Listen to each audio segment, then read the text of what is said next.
Hello, my name's Dean Bradley, and I invited you here today because we were doing our Sporting Heroes, and me being a big Man United fan, I've picked you. So I'm going to ask you 15 questions, if that's okay. That's fine, Dean, yes, go ahead. Where did you grow up? Well, I'm actually from Newry, and not too far from here. I was born in McGuinness Street, which is only a short distance from here. I only had 10 houses up one side, 10 down the other, and a very narrow street. So it didn't give him much time to play football.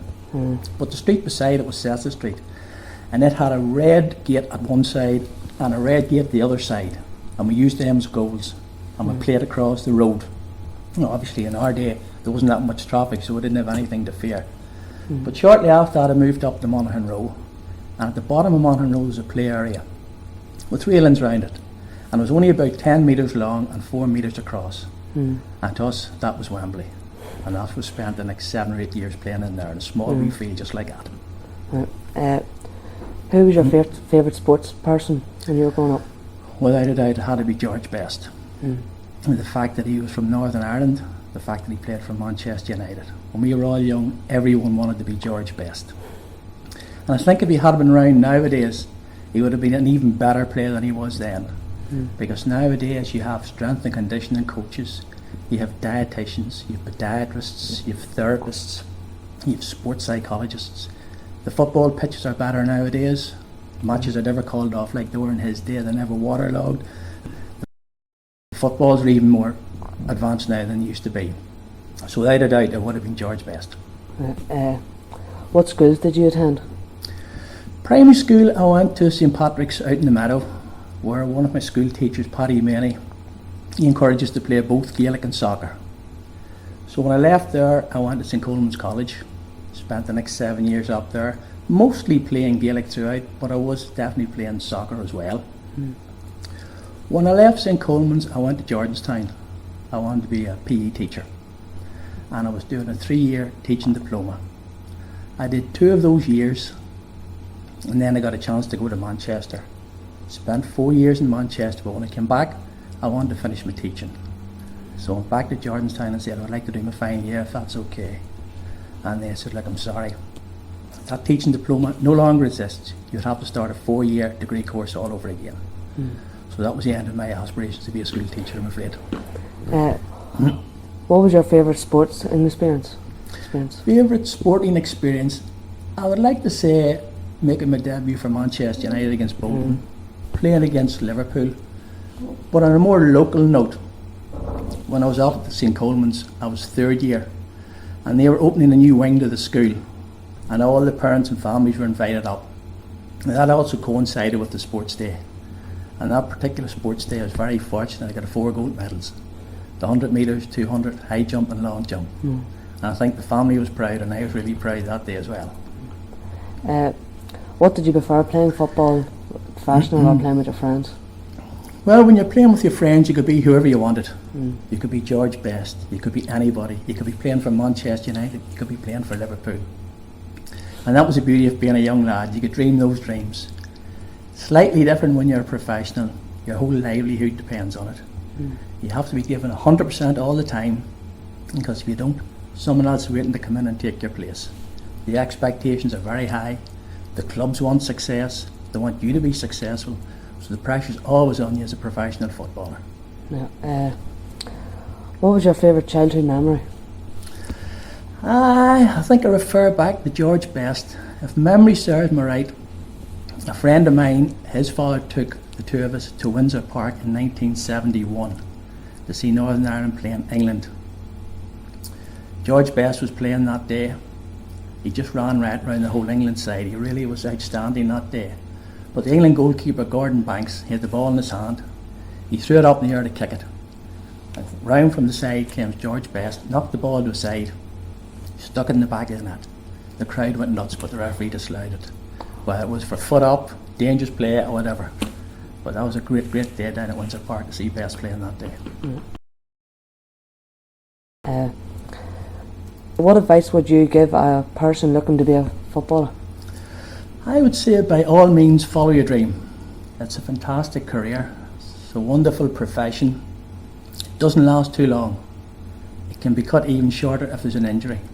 So the advice I would give to any young lad, have a good education behind you or a good trade behind you. In other words, if something doesn't work out for you as a professional footballer, you can fall back on your education or your trade. That's very important. When you first went over to Man United, what age were you and what was it like? What did it feel like? When I first went over to Manchester United, I was 20. Now in today's game, that sounds quite old. You see players at 17, 16 making their debut. But back then, 20 was okay. It was absolutely surreal. It was just like a dream. Because 2 months before I went over, I was watching these players on Match of the Day. 2 months later, I'm training alongside them. I'm calling them by their first name. They're calling me by my first name. And it was just like an out-of-body experience. It was just fabulous. Where did you live in Manchester and who did you room share with? When I first went to Manchester, I lived in Stratford. I was in digs with Mr. and Mrs. Ryan. It was only 10 minutes to Old Trafford. My roommate then was Norman Whiteside. I don't know if you're familiar with him, probably not. But he went on to become one of the legends at Old Trafford. He was the youngest ever player to play in the World Cup. We used to knock about all the time together. But after 2 years, I moved on to Sale, which is further out of Manchester, a lovely area. And I lived in digs again with Tom Sloan, who was a Manchester United regular at the time. And 2 doors but one from where I was living was a man called Matt Busby. Matt Busby was the legend that is Manchester United. And I would talk to him regularly when he was out walking his dog. And an absolute gentleman. Had a lot of time for Matt Busby. If you had the chance to do it all over again, would you and why? I would do it all over again in the morning if I got the chance. And why pick Manchester United? Well, when I was younger, I was fortunate enough to go on trial to Wolverhampton Wanderers and Burnley and Manchester United. And without a question or doubt, Manchester United was the club to go to. They're a world famous club. The support is magnificent. Everywhere you go in the world, people know about Manchester United. So I'd definitely go back there in the morning if I got the chance. Who is the best player you ever played with? The best player I ever played with, and he was older at the stage in his career, was George Best. Now what had happened after my 4 years in Manchester, then torn in the Irish League, wanted to sign me back to the Irish League. They hadn't got the transfer fee to pay Manchester United, so the deal was, in pre-season, Manchester United would come over to Belfast, play against Glentoran, and whatever the transfer fee was, they would pick it up off the gate, lift the gate with seats. So the day of the game, we're all sitting in the change rooms, the Glentoran change rooms. The door opened, and in walked George Best. And everybody just stared in amazement at this legend. And he ran everyone and shook the hand and introduced himself. So he came round to me and he shook my hand and he said, "Are you the guy this game's about?" And I says, "Yeah, I am." He says, "I'm George Best." And I says, "George, it's an absolute pleasure to meet you." He says, "Can I ask you one thing?" I go, "Surely." He says, "Would you mind if I played for Glentoran?" I says, "It would be an absolute honour." So we got changed and we went out and we're playing against United. First half, his ball broke between George Best and Gary Birtles. Now Gary Birtles was a blue-eyed boy at Manchester then, recently signed from Nottingham Forest for $2 million, a huge transfer fee back in the day. I say the ball broke between the two of them, slightly favouring George Best.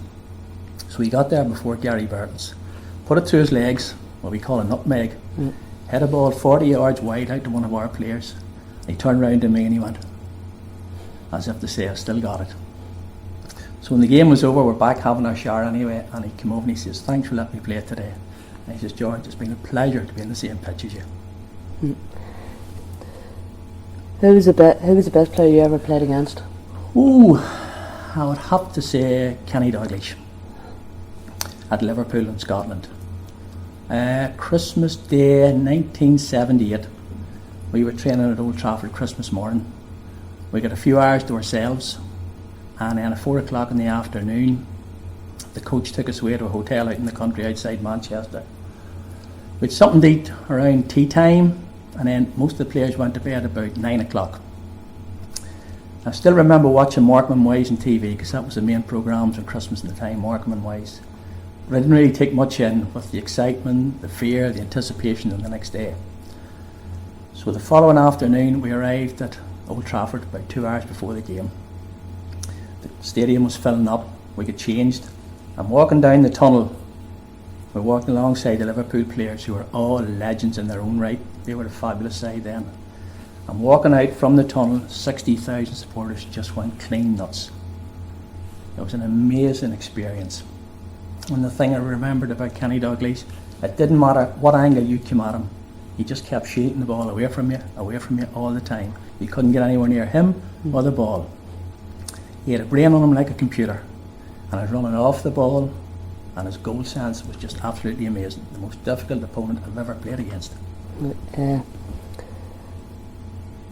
Who was your biggest influence in football and growing up? Growing up locally, I would have to say that was a man called John Fern. He's no longer with us. John was my coach when I played up in St John Bosco from the age of about 7 to 17. He taught me all the basics about soccer, about controlling the ball, passing the ball, defending, going forward. And everything he wanted you to do, he would show you himself, which made it much easier for yourself. He wouldn't ask you to do anything that he couldn't do himself. So he was a huge influence on me from the age of 7 to 17. I started playing senior football in Newry when I was 14, and then was 15 assigned for Shamrock Rovers, a local team who did really, really well over the next 10 years. The manager made me captain when I was 16, and that was John Lynch. And that was another man who had a huge, huge influence on me, John Lynch.